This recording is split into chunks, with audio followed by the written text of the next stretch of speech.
Siaran media, FAM akan membuat rayuan terhadap keputusan FIFA berhubung pemain warisan.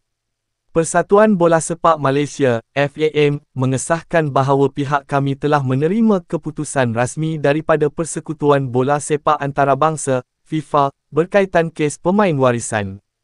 FAM ingin menegaskan bahawa para pemain terbabit dan FAM sendiri telah bertindak dengan niat baik serta penuh ketulusan sepanjang proses ini.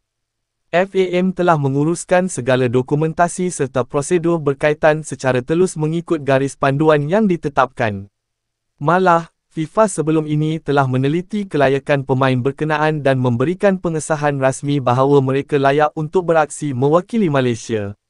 Sehubungan dengan keputusan ini, FAM akan membuat rayuan terhadap keputusan tersebut dan akan menggunakan semua saluran serta prosedur perundangan yang ada bagi memastikan kepentingan para pemain serta pasukan kebangsaan Malaysia sentiasa terpelihara.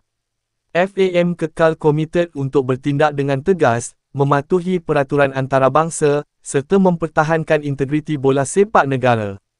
Kami juga akan terus bekerjasama rapat dengan kerajaan Malaysia dan semua pihak berkepentingan bagi memastikan proses yang dijalankan adalah telus, adil dan berlandaskan semangat kesukanan. Sebarang perkembangan lanjut mengenai proses rayuan dan langkah susulan oleh FAM akan dimaklumkan kepada umum dari semasa ke semasa. Datuk Wira Muhammad Yusof Haji Mahadi, Pemangku Presiden Persatuan Bola Sepak Malaysia, FAM.